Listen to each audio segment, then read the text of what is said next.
what's the point of having jam tomorrow when the bread is gone? Welcome to A Different Corner, a fantasy football podcast. My name's Manish Verma.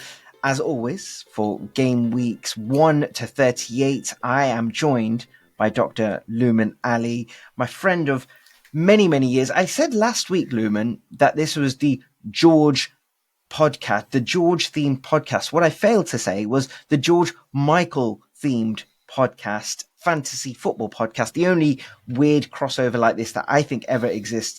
Ever will exist. I don't know why anyone would marry these two things together, but we have because of our common love for the Premier League and fantasy football, but also our shared love of the great George Michael. Isn't that right? It's almost right. I think you forgot to add that we're creative geniuses. Yeah. Even the name, come on, like I did come up with that. You did come up with that. We may have to give people context. A different corner, of course, football has 4 corners and there are many different types of corners, and you have a particular thing with the Trent corner that those years ago against Barcelona. Yeah. But also a different corner refers to a George Michael hit. I'm not even sure what year, because if anyone would say to me, "Oh, you must be massive George Michael fans," then I can't really say that like I had posters of George Michael. No, it's not. It's not that. But isn't that interesting? Isn't that interesting about what it means to be a fan? Because just listening to music or watching games on telly is not enough. Apparently, if you haven't been to Anfield, you can't have an opinion on Liverpool. If you've not seen George Michael play, like it's just, If you don't go to watch games, you can't have a podcast. So I think, we live in a world, unfortunately, where people love telling others what to do. We've never done that ourselves, even though, I hope that the younger generation support Liverpool. But it is an interesting one. But George Michael, great songs. George Michael. What's your favorite George Michael song, by the way? Oh, it's a naughty one, Luman. It's Let's Go Outside. It's got to be that. It's just too funky for me, man. It's just too bad and raw.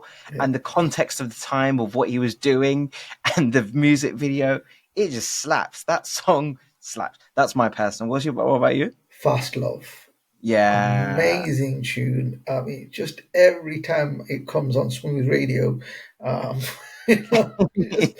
I turn the volume up and it's just like good. Is it a lip biter? Is it a lip biter? It's that and more. And the video is as naughty as the one for Let's Go Outside. Honorable mention to George Michael and Mary J. Blige. As even though that's not as funky as the ones we mentioned, it's just so good. It's up there as one of the greatest covers of all time. Yeah, very good. On a musical theme, I should just take it on a bit of a tangent. No Regrets is a song by Robbie Williams, Luman, and I was thinking about this game week, and I don't have any regrets. And this is going to surprise you because I'm not a Haaland owner, but I just Googled this No Regrets song by Robbie Williams, and it says, no regrets, they don't work. No regrets now, they only hurt. And I'm approaching game week 2's kind of conclusion with this mindset that I don't have any regrets despite not having Erling Haaland, despite not being able to captain or triple captain him. And I dropped, 2 points under the average. I finished on 67. And I'll explain why I don't really have many regrets over game week 2 in a second. But for you, very, very simple question. Any regrets over also not having Erling Haaland? It's interesting. On a scale of no regrets, which is where you are to regret, I'm halfway. Okay. I'm halfway, and we'll get into this. I had an interesting Sunday with fantasy football, to say the least. Okay. We'll get stuck into that in a bit, but Haaland was always going to feast, and those of us, and we're in the minority without Haaland. It was a case of, okay, we've taken your medicine and swallowing it. Talk to me about this Sunday with fantasy football, because So for it me, I was going into Saturday like, okay, Haaland's done this. Breathe. I'm well away from my opponents here. They've gone past me. I'm on 26. Did you say I was? And but I was thinking, okay, I've still got Mo to play. I've still got Diego Jota to play. I've got the Newcastle players to play. That's actually, yeah, all right, fair enough. I've got Martinez at the back for Man United, 1 point, fine. Who else did I have? Eze was a big disappointment. I took out Anthony Gordon. Oh my gosh. If there was any regrets, it was about that one. And Eze only got me 2 points. So I was like, okay, I'm not doing great, but I've still got I've got half my team still to play. And I was still optimistic. And then Sunday, tell me about where you were at. so last I was very similar to you. Going into Sunday, I had quite a few players to play, and I was optimistic about Salah and Jota at Anfield. Uh, this time last year, I was up in Scotland climbing Ben Nevis, Oh yeah. and I get to the top of Ben Nevis, and Matty Cash, he'd scored 2 goals and he'd got a clean sheet, and it was like the most incredible feeling. He absolutely killed it. You were on The, top of the world. Definitely. Now, this past Sunday, it was my son's birthday. On the last show, I said I'd be watching the Liverpool game, but I made some last minute. Well, the wife made some last minute plans, and I ended up at West Midlands Safari Park.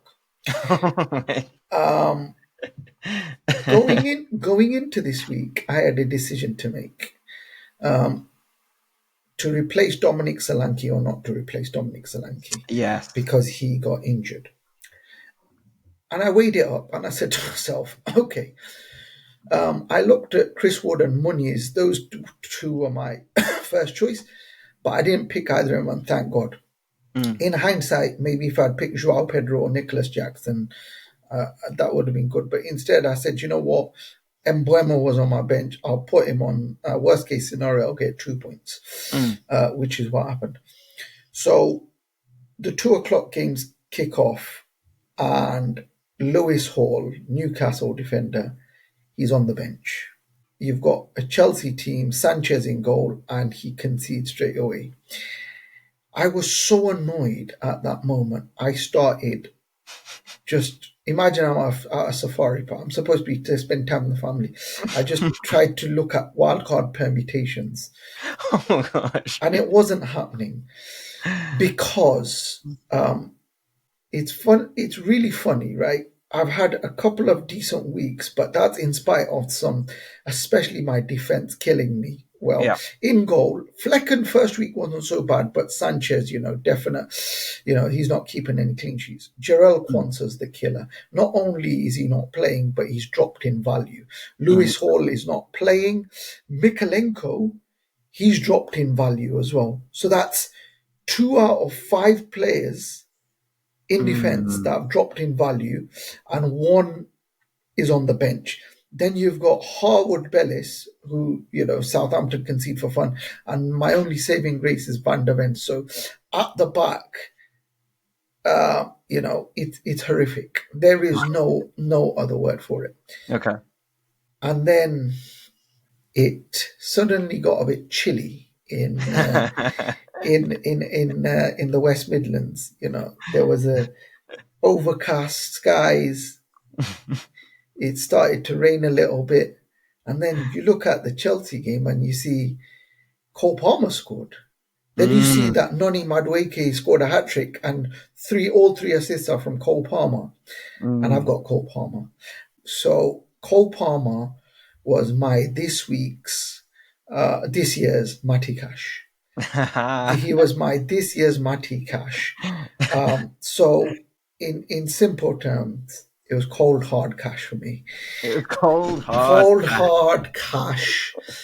Um, It wasn't the I'm only one. I mean, to be fair, your yeah, midfield. yeah, Wow.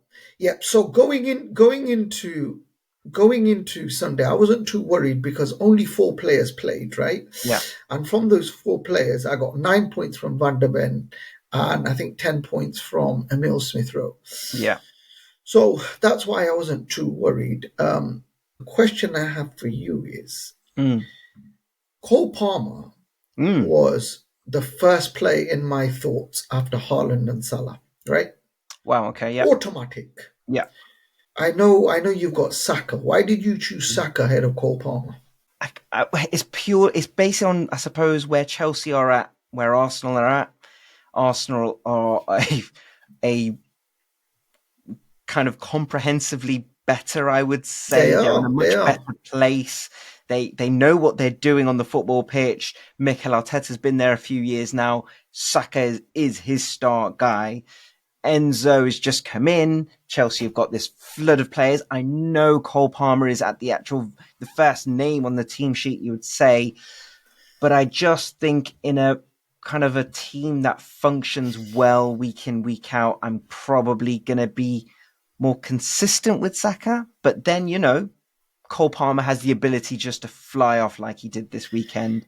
Yeah, I mean that's a good shot, but yeah, Cole Palmer, as he proved last season, when he gets points, Yeah. he gets Yeah. Yeah, absolutely. Absolutely. So 17 points he got for you for 3 assists and a goal. Wow, is unbelievable. He's at 37% ownership.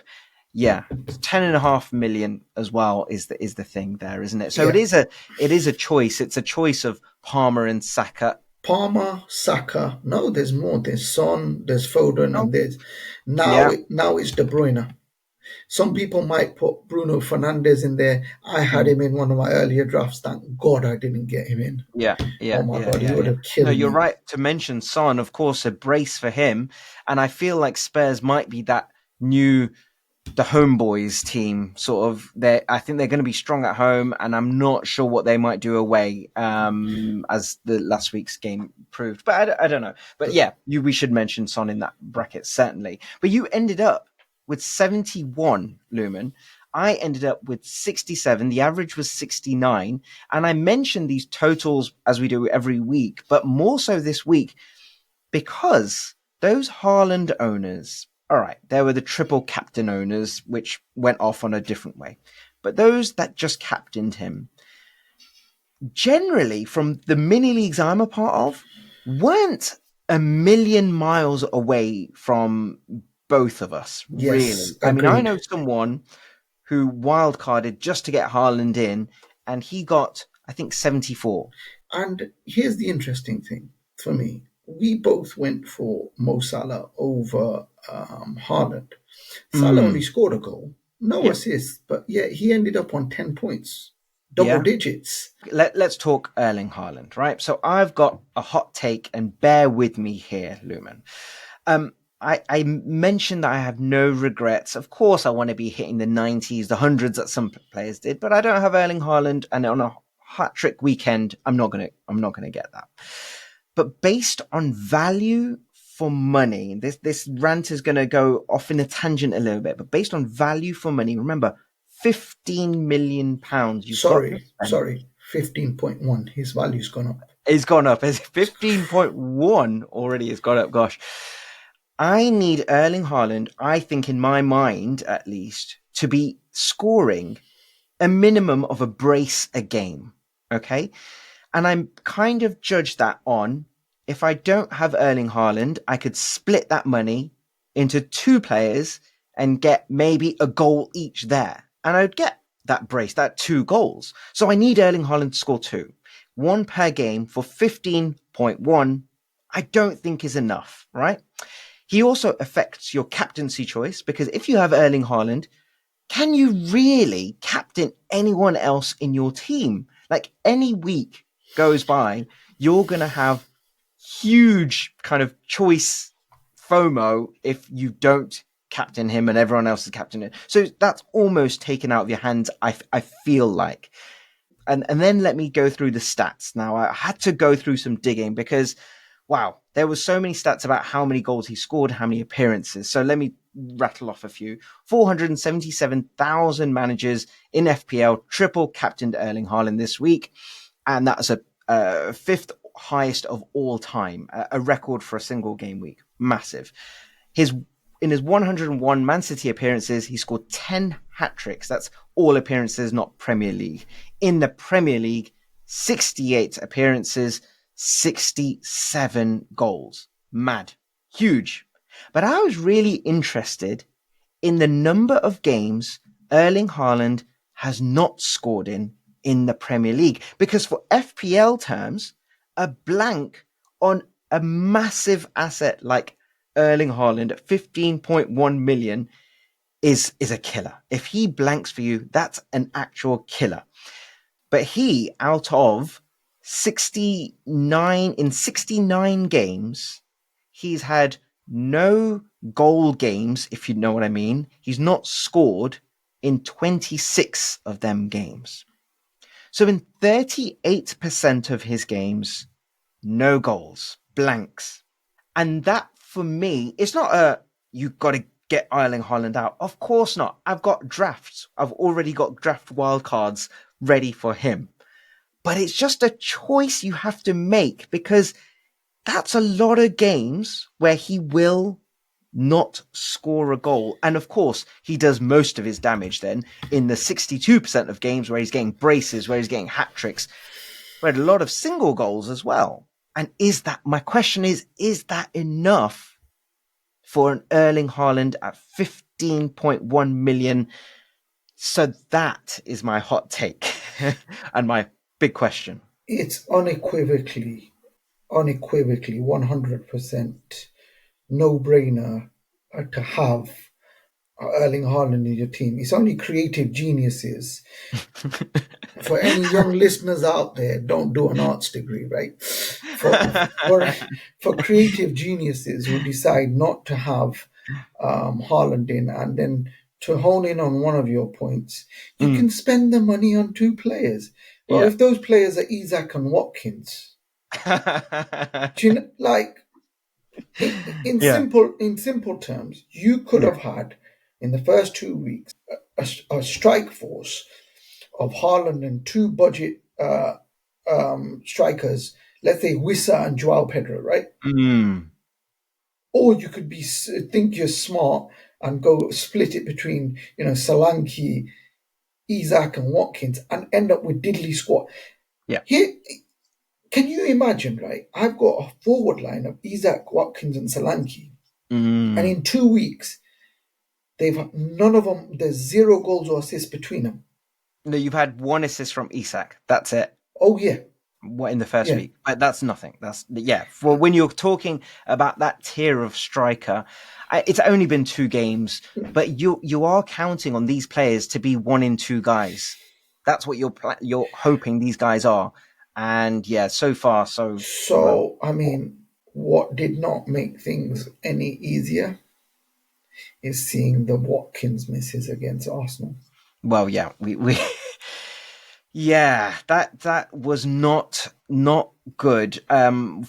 I would say that this one in the second half, I know it shouldn't be, but it's one of the best saves I've ever seen in my life, David Raya. Oh my gosh. This first half, though, he should be at least hitting the target, at least someone of Ollie Watkins' ability. And the second one, the header, which I'm just talking about, is an amazing save. He shouldn't even be allowed to make that save because he should be putting that header anywhere. But you've got no worries. You've got Nicholas Jackson. I've got Nicholas Jackson. Yes. Sorry, Miss Jackson. No more. He scores within like 2 minutes of the game, right? And gets an assist. Yeah. I mean, so our front lines, we are Haaland-less teams, and your front line is Watkins, Isak, and Solanke. Mine is Havertz, Nicholas Jackson, and Isak. So it's not been the worst start. No, it hasn't. But even then, I'm thinking of taking -4 points, and because my midfield I'm happy with, but defense. Defense, goalkeeper, and up top, I need to make drastic changes.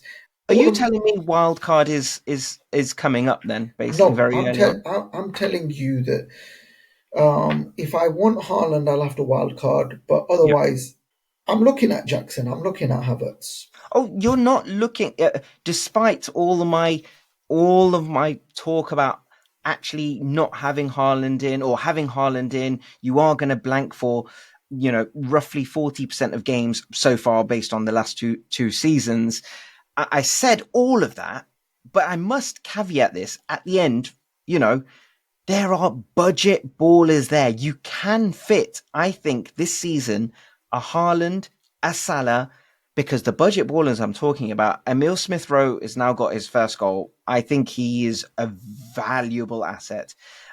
Danny Welbeck, João Pedro at Brighton, those two guys are doing it so Mitoma, far this season. Minte. Mitoma, Minte. But Mitoma's at 6.5, but at strikers, you can fit in Haaland. Semenyo, Bournemouth, Madueke. I know he's only had the one game, but I was looking at Madueke at the end of last season thinking, this guy is good. I don't know whether he fits into Chelsea's plans. And my Chelsea supporting brother-in-law is like, I love him, but it doesn't look like, I don't know where he fits in, but he scored a hat-trick now. How can he be dropped, right? That's what my thinking is. But this is Chelsea Football Club, so who knows what happens there. My point is, you can fit in Haaland, you can fit in Salah, you can get these budget ballers. And in my draft wildcards, which I've been kind of plotting in the background, I have that. I Yeah, have that. but then that means you don't get the likes of Nicholas Jackson or Kai Havertz in, who are also ballers. They're ballers, but are they, Haaland ballers? And can you get those numbers from a João Pedro? Yes, you can. A Danny Welbeck? Probably you can. Joao Pedro, I mean, Nicholas Jackson, much maligned, 14 goals and 6 assists last season. I'm not seeing Joao Pedro do that. Not yet. But I fancy Brighton this season. I do fancy Brighton this season. My main reservation with Brighton is the amount of signings they've made. I don't know who's going to start. They've signed so many players. They've signed this lad from Celtic, I think it's O'Reilly. They've signed this Ferdi Kadioglu. There's all these players that I don't know. They've got a fantastic team, but it's who's gonna be starting. But what's stopping you from wildcarding and getting Haaland in very early? What's stopping me is I feel like I've had a good, decent start without Haaland, and I like to keep my wild card in reserve for one of two situations.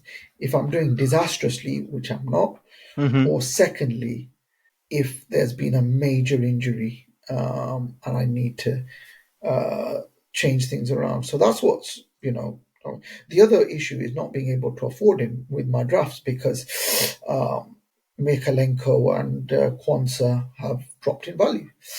Yeah. Absolute killer. By the way, just a tangent, has the Kwanzaa question been answered? Is he done now? Is he out of favour for the forthcoming? Unless Kanate gets injured, yes. Now, what's your thoughts on Watkins and Isak? Because these two have killed me. They've absolutely killed me. Let's go with. I don't have Ollie Watkins, but let's start with Ollie Watkins. He should have scored 2 goals at the weekend. One at the very least. One at the very least. He's good enough to do that. We know that from last season. He's good enough. But you don't have him. I don't have him, but I've got the money to have him. So I liked Nicholas Jackson's start of the season. I didn't like Aston Villa going away. Didn't like Villa in pre-season. I looked at their fixtures and the results weren't great. Ollie Watkins at England, I thought he might start slowly. He had West Ham away first game, Arsenal at home second game. I didn't like them. But the following few, Leicester away, Everton, Wolves, Ipswich, that's, Man U, then Fulham, tasty, you would think, for someone like Ollie Watkins. This is the problem with FPL. It's like, if I get rid of him or if you get rid of him, what's he going to do? And it's just your luck that he will hit against Leicester. And Leicester... Anthony Gordon. And yeah, it's exactly the same. I got rid of Anthony Gordon, scores a goal this weekend. I'm always tempted to keep an Ollie Watkins because I just don't know where else their goals would come from. On the other hand, Isak I have, and Isak is one on the chopping block for me, and this affects a lot of players. He's owned by almost 53% of FPL players. How many are getting rid of him this weekend? He's got Spurs at home. He's got Wolves after that, Fulham after that, Man City after that. I feel like his ownership numbers are going to drop because not hasn't he just delivered one assist in 2 games. I don't think Newcastle have just looked great from what I've seen. No. And I'm like, I don't know what it is about Newcastle and Eddie Howe. Eddie Howe shouldn't be offensive to me. But there's something about this Newcastle team that just makes me think, I don't really want to be rooting for them either. I like Isak. Arsenal were linked with him, but there's something about them as a club, and you know what, he'll probably score this weekend. But I don't think I'd regret if I take him out for someone like a João Pedro for me, or I've got money to get him out and get Ollie Watkins in. So that is doable. Where are you? Are you wanting to get rid of them both? Oh, I'm disappointed with myself because I did a lot of homework on a lot of these players. I didn't do the same homework on Watkins. I Okay. shouldn't have started the season with him, but it was just a case of if I don't have Haaland, who else can I have? So I think it was Mm. that. Isak, yeah, um, he's just really, really annoyed the heck out of me. But this touches on something else that I'm interested in. Now, Go on. Liverpool and Arsenal have Mm. started the season with two clean sheets each. Yeah. I've watched the highlights of Arsenal's games, and Raya's, done magnificently both games, Yeah. right? Is How good is this Arsenal defense? Is it gonna keep clean sheets all season long? So this is really interesting because in the 2 games that we've played, David Raya has had to make 2 world-class saves. In the first game, he had to make a world-class save again. And it's not like Arsenal to be conceding, or certainly not like Arsenal of that second part of last year to be conceding chances like this. But it's 2 clean sheets, right? And I think it's largely down to him because the chances we gave up to Villa, that one particular chance to Wolves, really should have been goals. Really, I what I took away from this weekend was, in the NFL, you're an NFL fan, and when these defenders, firstly, everything is celebrated, and when these defenders make a block, it's like Yeah, they go into proper celebration mode. And there's something in this Arsenal defense where Saliba made this fantastic challenge, slid in late on. It was 2-0 at yeah. the time, but it was a really good tackle. Ben White is going over there. And non-Arsenal fans will think it's proper cringy and stuff. But I kind of really enjoy that they are enjoying proper tightness and trying to keep a clean sheet wherever they can. They've given up chances, and I think that will need to be ironed out by Mikel Arteta. But I think they are really valuing clean sheets and Okay. and, So, and are going to try and base it on that. So then that leads me to ask you, last week you were talking about both our teams and our approaches and how we've gone cheap at the back. The Mm, teams that have killed it so far, yes, they've got Haaland, some have got Salah. A lot of teams have got Liverpool yeah, and Arsenal defenders and goalkeepers. yeah. Are you thinking, I know you've got Raya, but are you thinking of putting any Arsenal defenders in there? It's hard for me. I don't generally like I to mean, double. so, I so I don't. mean, I mean, would you put your chest out as an Arsenal fan and I don't know, start with, if you could afford it, if you start with Raya, Saliba, and Gabriel or White, like three of them, like start every single game with that. It's a. I've never even thought about tripling on one team's defense. But if there was any team's defense I would triple on, it would be the Arsenal one. There's money issues, But there's also an issue with just the way I approach FPL is I don't tend to have doubles. Like I think I've covered Villa, defense, Brighton, Fulham, Man United, Newcastle United, Crystal Palace, and Arsenal. That's my collection of defenders, and it's very, very rare that I double up. If I were to do an Arsenal defender, I would get in Timber probably. I think he'll get a lot of game time, and he's the cheapest defender. You can't spend 5.5 million on a player that's not going to play. No. If you're going to go Arsenal, it's got to be Saliba or Gabriel at 6. It's as simple as that. So, Yeah. Are you going to change your approach then, or are you going to stick with the cheap defenders? At the minute, I'm sticking. Well, at the minute, I'm looking at that Haaland guy, and that's how do I fit him in? I don't fit him in by spending more than 4.5 on defense, even though Trent is looking very tasty to me at 7 million. If I was gonna to Uno reverse even to if you got rid of Kwanzaa because there are dire consequences. If you were to get rid of Kwanzaa, are you getting in Konate? It's a question. I can't afford him because of that point one. That point one is killing me. It's absolutely killing because he's dropped by point one. He's killed me. That's a killer. He has killed me. Like wow. The ironic thing is, in real life, it's worked out because Konate is so much better. But in fantasy terms, I thought, I'd be smart, get Kwanzaa in at 4.5 and keep a clean sheet against Ipswich. Yeah. And against Brentford. And we did. Yeah. But he didn't play. I think at this stage of the season, which is only 2 games in, you're kind of, as an FPL player, asking yourself the question, am I reading the league right? Am I reading this right? What I saw in preseason, am I getting the general guys who I want in, or the teams, are they doing what I think they're doing? At 2 games in, my answer is kind of. What's your answer? I think with goalkeeper, it's a simple choice between going for two budget goalkeepers, starting keepers, and rotating them based on games. Yeah, which is the approach I took, or starting either Allison, Edison, or Raya, or another, maybe the tier below that 5 million, and then going budget, right? Yeah. Which is kind of the approach you've taken and it's paid off. So I'm reverting to that because,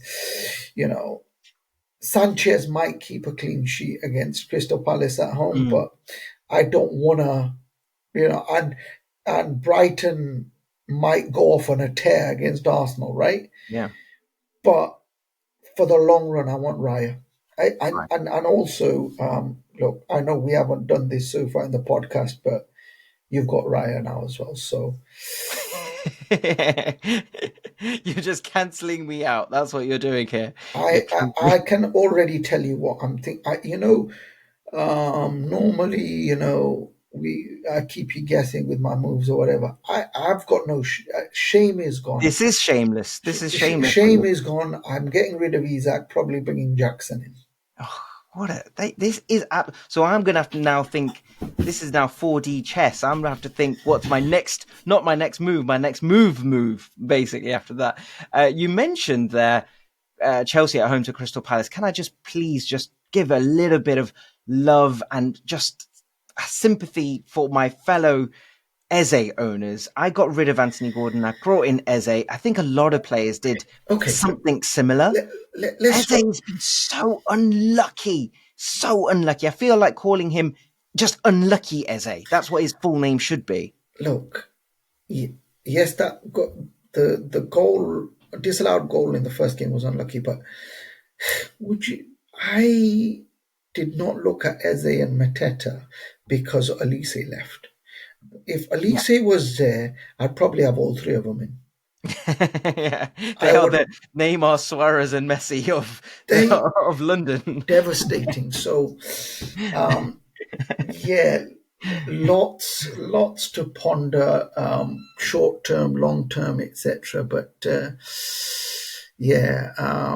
some interesting games coming up. I Yeah, mean, we've both got. Let's start off with the juiciest one. go on. Liverpool, Man United, Super Sunday. Woo! We've both got Salah and Jota, right? Yeah. Now, Salah um, was a captain for most teams for Yeah. the first 2 weeks. How do you fancy Salah and Jota for Old Trafford away? So the question is, it's a captaincy thing, really. Do I captain Salah? One of them is scoring for sure. That's the old Denzel line, right?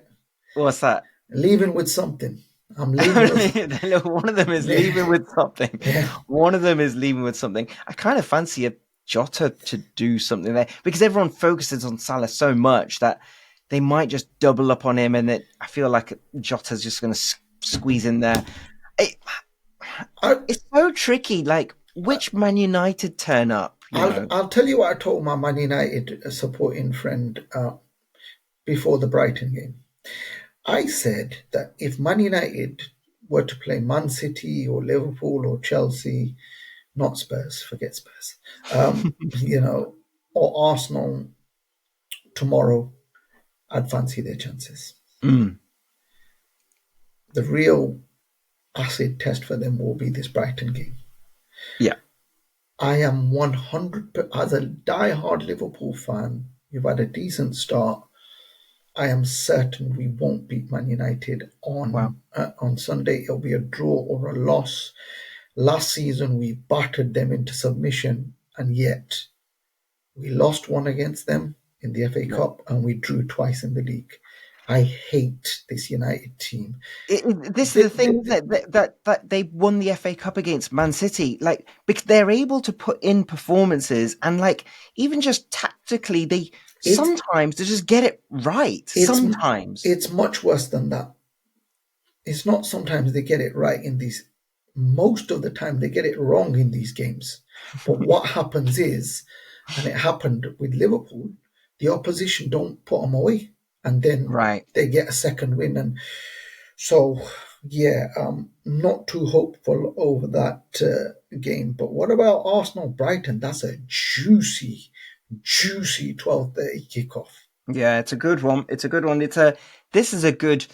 I mean, if the Villa game was an acid test of where this Arsenal team are, I think there are still question marks because whilst it was 2-0, it's a fantastic result getting anything from Villa Park against this team. We really should have been at least 1-0 down, probably. Um, this is another test for me. I'm somewhat comforted that we're at home, so I always back us at home. And Brighton like to go. And then I think whenever a team likes to go, that means Saka can go and Martinelli can go. And so I always like it when it's a more open So, playing so, field. so you're saying get Havertz, not Jackson. Oh, but then I don't know. Chelsea are at home to Crystal Palace. They've just scored 6 goals. And like, which Chelsea turn up as well, right? Who plays? Was that a freak result? Is this what Chelsea are going to be like now? Just like they're not quite good enough to beat the big boys, but are just going to trounce everyone else. There's so many questions about this Chelsea team. I like Nicholas. Well, I've got Nicholas Jackson in. He infuriates me and would infuriate me if I was maybe a Chelsea fan. But his numbers, like at £7.5 million, Yeah, his numbers are not bad. Of course, they played Man City in the first game, yeah, but he had a goal disallowed. He was offside. That's against Man City. Of course, he scored and assisted in the last game. And Chelsea's upcoming fixtures are not bad. Palace, Bournemouth, West Ham, Brighton, Forest. They're not there. Uh, he's staying in my. I was using the Wolves game as an acid test for Nicholas Jackson. He's passed it. So now I'm moving on to Isak. Is he going or not? So I'm giving Isak now one more game. you mentioned West Ham there. Mm, They've got Man City. Uh, yeah. if Haaland does the business, is that your wild card? Like if Haaland goes there and just tears it up, is that you saying, okay, I can't do this anymore? I can't do it. It would be. I think people, this game week reminded me of the movie Reservoir Dogs and the scene, stuck in the middle with you. Clowns to the left, me jokers to the right. Here I am, stuck in the middle with Havertz, Isak, and Nicholas Jackson, and not Haaland. That's how I was feeling. But I was also feeling like that memorable scene where he hacks off the guy's ear with whatever it was, and it's a horrible, proper Quentin Tarantino scene. That's kind of how I felt what people were doing to their teams with the wild card so early. They were just hacking at them. So I don't want to be that drastic, but if Haaland goes off again, I've got a draft ready, which has Salah and has Haaland. I think, I'm going to have a look at it now. Does it even have Saka in? I feel like I've gone properly. Hold on, let me just see. I've got a draft here with Saka, Salah, and Haaland in, but I've had to go budget at like 4 million defenders, 5 million midfield. Like I have to sacrifice a lot, but I managed to keep that and get Haaland in. So, maybe, yeah. And there's an international break, of course. After game week 3, there is an international break. So 2 weeks to ponder this. And I'm going to get itchy fingers. And I'm probably going to do it if Haaland goes off. Injuries as well. You got to keep an eye on injuries now. Of course, yeah. I think the last game I wanted to ask you about, because there's too many games to go over, but the last one is your thoughts on Newcastle Spurs. Because I pull my hair out with bloody Spurs. It's just like you just got to avoid them then, because I think my hunch on Spurs is I think they're going to be good at home, and away they're just going to play Ange ball, which is going to get them in trouble. That's what I think is going to happen. So I think there's points to be got. Son is the obvious one really there. I think Solanke will score goals, but obviously he's been injured. I don't know if he's back, if he comes back. Can he get back in straight away after winning 4-0?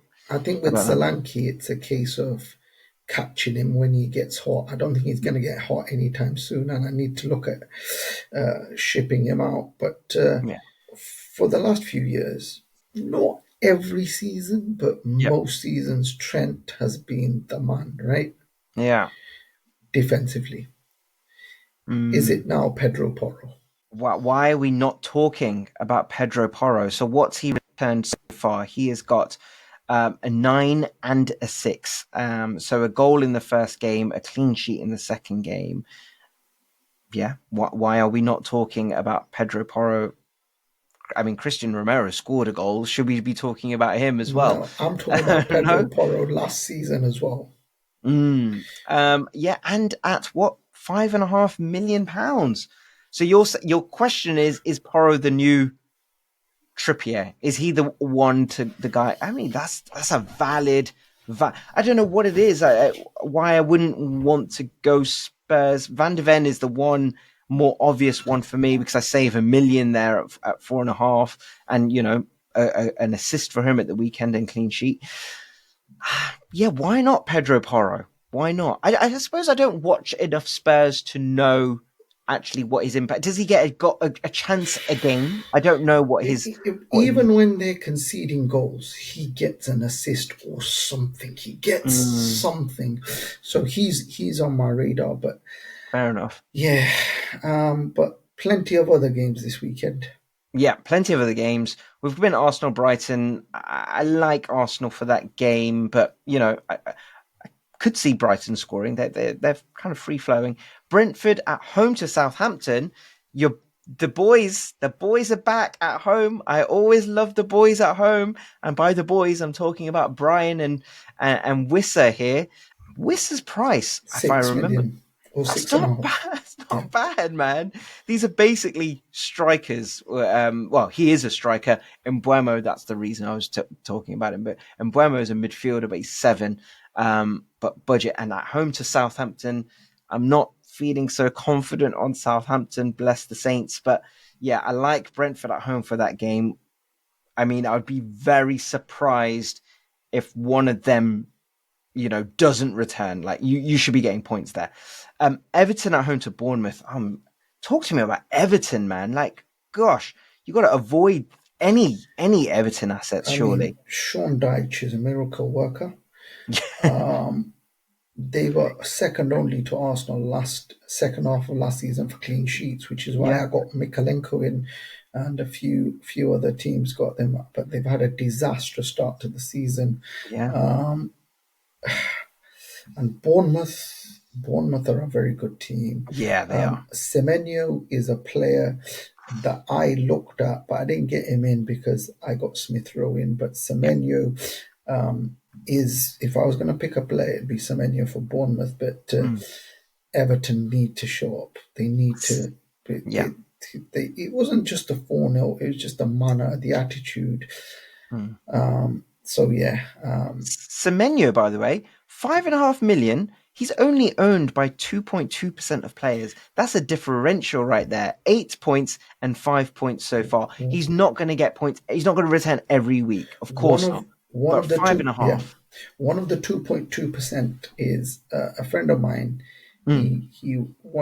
He's playing fantasy for the first time after about a decade because Wow. he just couldn't handle it. So he did an auto pick, and then he changed a few players around, and I helped him choose those few players, and I picked him pick Semenyo, but he's Nice. had Semenyo on the bench for both games. So there you Oh, go. gosh. Ipswich at home to Fulham. That's an interesting game for any assets there. I've got Anthony Robinson, Fulham defender, Fulham fullback, who loves a good cross, by the way. Anthony Robinson. He's gone up in value. I'm just looking. He 4.6 million. has, Nice. and I don't know why I didn't have Robinson and everyone else did. So there you go. But I don't think I think they're conceding in that game. Maybe Ipswich get their first Now, points of the campaign there, maybe. when Ipswich signed Sammy Smodics, they said that he was the top goal scorer in the championship last season. All And right. then you look at fantasy football, and he's listed as a midfielder, Ooh. and he scored against Okay. Man City. Of So course, yes, yeah, yeah, of he's course. on my radar. Wow, how much is he? He's 6 million. He's £6 million. Yeah, and if he plays as a striker, I love a placed player on the game. A defender who's a midfielder, a midfielder who's a striker. I love it. So not a bad shout there, Luman. Leicester at home to Villa. We talked about Ollie Watkins already. Who else is getting Villa points? I like Leon Bailey. So maybe there. Any Leicester players? Does Jamie Vardy feature in any teams? I'm not really sure. Forest Wolves. Forest Wolves. I mean, Wolves has just been battered, and I love Gary O'Neill, and I don't know how he managed to let that happen to one of his teams. Forest, I've said it. They got a win.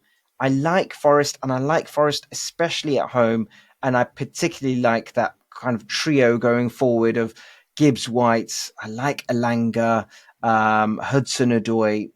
The thing is, Gibbs White has been in my teams in the past, and he's been in my draft. The problem with him is when he returns, it's not Yeah, big return. yeah, I'm And with you. I'm with you on Gibbs and White. as for Wolves, they're hemorrhaging their best players every season. They've Yeah, lost Kilman and they've lost Pedro Neto, yeah. and the manager said he wants players that are Premier League ready, but he's not going to get them because they keep signing cheap players from the Portuguese league. Yeah. Can I It's say on Wolves, this is a proper Manish signing. This would be, but Cunha. I still like. I love Cunha, but I still like, and I don't know why I'm even looking at a Wolves defender. They're going to leak goals, but Ait Nuri gets forward so much that I just think. And he got an assist, but they conceded 6 goals, so it didn't matter because they just got so many minuses. As I like him. I do like him. As they say in the hood, Ryan is aight. He is eight. He is eight. West Ham at Man City. Can you see West Ham getting anything from that game? We've got to this stage of the show, right? And we've not even mentioned Jared Bowen yet. He's come to the party. He's come to the FPL party. You tell me about Jared Bowen. You've never had him in your team. He So was your guy last season, wasn't he? He no, was I've your had him guy in. last. I've had him in previous seasons as well. But tell me why you don't like Jared Bowen. I just look at the price point at 7.5, and then I look at West Ham. And I mean, last season it made sense because he was playing as a striker, right? They've now got Fulkrug, who did he play? How many minutes did he get this? Oh, he's only played 17 minutes and 27 minutes. So is Bowen still their striker? I don't know. Antonio's been playing up top, Antonio's been playing. So but I'm even less inclined to have him but because but Bowen is a Salah and Buemos type situation is where he? Is he he fine? is the outlook for the team on that side of the pitch. Chelsea, Crystal Palace. I think Chelsea are winning that. I think they're conceding, but I think Chelsea are winning that. Is Cole Palmer going to do anything? Yeah. I hope so. Oh, yeah. Come on, man. At home, Crystal Palace have not started well. As much as I've thought Eze's been unlucky, and he has, I think Chelsea at home, they're, 6 goals. There's a good feeling about them there now. And Madueke is the one for me, actually. If I need a budget midfielder, I've liked him last season when he came in. How can they can't drop him, surely. Who knows? I think Cole Palmer is could be a good switch out for Bukayo for those owners, potentially, if you can stomach even getting rid of him. Newcastle Spurs, I think I can see Newcastle winning that game. And then we've already spoken Man U Liverpool. I don't know where that game, you think Liverpool are losing that game. Or drawing. I could see a draw. I could see a draw. But I don't know why. Liverpool have looked comprehensive. They've looked very good. No, Alisson saved us as well this week. I think an immense amount of frustration with the Liverpool fan base on our transfer policy because it's obvious to every single fan that our number one priority is a top defensive midfielder, and then we need a top defender, and we also need a right-sided forward as a backup to Salah, like a Trossard style player. Mm. And then finally, we see some movement this week. And what do we see? We see a goalkeeper that's not going to be playing this season, but he'll be playing in future seasons. We're seeing us being linked to Federico Chiesa, who, as good as a player as he is, right? Two things. Firstly, he's injury prone. And secondly, we've got 5 forwards, right? Yeah. It's not that we don't, there are other priority areas. And the frustration is, the reason why I'm going off on one here is because we've needed a defensive-minded midfielder since Wijnaldum left, and then Right. Fabinho left. And to think that we've not signed anyone to replace them, we signed Endo as a panic move. And the reason I mentioned this is this: what's maddening is this whole thing about next summer. You keep hearing it, next summer, but by next summer, Salah and Van Dijk are a year older. Alisson's a year older. Yeah. Bread today, jam tomorrow, that kind of thing. But right now, it's some old ass bread, right? And no jam. I'll just leave you with this very simple thought. What's the point of having jam tomorrow when the bread is gone and you got nothing to put the jam on? We're going off on a toast tangent here. I need to talk to like Richard Hughes and tell him you're leaving us with crumbs here, absolute crumbs. Well, on that note, where will we be, Luman? We'll be there. We will be there. We'll Definitely. be there. Well, I'll see you there, my friend. I'll see you there.